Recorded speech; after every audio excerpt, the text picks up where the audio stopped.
দেশে হামের ভয়াবহতা বাড়ছে। ২৪ ঘন্টায় রাজশাহী ও সিলেটে ৩ শিশুর মৃত্যু হয়েছে। এর মধ্যে রাজশাহী মেডিকেলের আইসোলেশন ওয়ার্ডে হামের উপসর্গ নিয়ে ২ আর সিলেট এমএজি ওসমানী মেডিকেলের আইসিইউতে মৃত্যু হয়েছে আরেক শিশুর। দেশের বিভিন্ন জেলায় আক্রান্ত হয়ে হাসপাতালে ভর্তি হয়েছে অর্ধশতাধিক শিশু। এদিকে স্বাস্থ্য অধিদপ্তরের এক বিজ্ঞপ্তিতে জানানো হয়েছে, হামের উপসর্গ নিয়ে সারা দেশে মৃত্যু হয়েছে ৫ শিশুর। প্রতিনিধিদের পাঠানো তথ্যছবিতে সিরাজুম মনির শুভর ডেস্ক রিপোর্ট। রাজশাহীতে হামের উপসর্গ নিয়ে সোমবার মৃত্যু হয়েছে ২ শিশুর। রাজশাহী মেডিকেলের আইসোলেশন ওয়ার্ডে চিকিৎসাধীন ছিল শিশু দুটি। এছাড়াও উপসর্গ নিয়ে নতুন করে ভর্তি হয়েছে ২০ শিশু।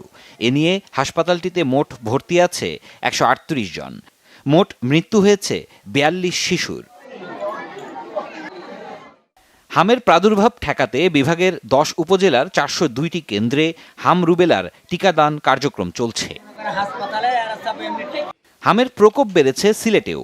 এই প্রথম আক্রান্ত এক শিশুর মৃত্যু হয়েছে। সোমবার দুপুরে সিলেট এমএজি ওসমানী মেডিকেলে হামের উপসর্গ নিয়ে চিকিৎসাধীন অবস্থায় মারা যায় শিশুটি। এর বাইরেও জেলার সব হাসপাতালে বাড়ছে রোগীর চাপ। পরিস্থিতি সামাল দিতে একসাথে কাজ করছে শহীদ শামসুদ্দিন আহমদ হাসপাতাল ও Sylhet M A G Osmani medical college হাসপাতাল।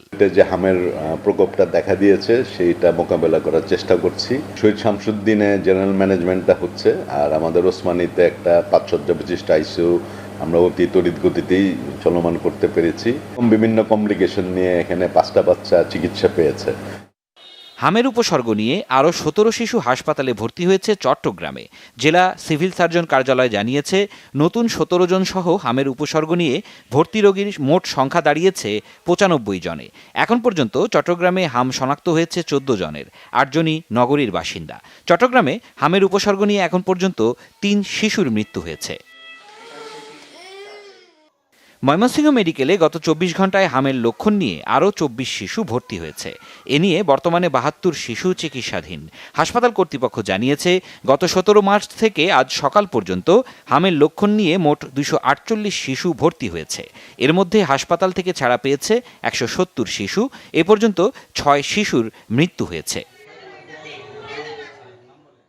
চাঁপাইনবাবগঞ্জেও হামের প্রকোপ বাড়ছে।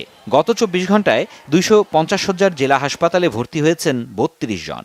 এ সময় সুস্থ হয়ে ছাড়পত্র পেয়েছেন ২৭ জন, আর এক রোগীকে উন্নত চিকিৎসার জন্য ঢাকায় আনা হয়েছে। বর্তমানে হাসপাতালে মোট ভর্তি রয়েছেন ৬৪ রোগী। জেলায় হামে আক্রান্ত হয়ে মৃতের সংখ্যা ৭ জন। সিরাজুম মনির শুভ, বাংলা ভিশন, নিউজ ডেস্ক।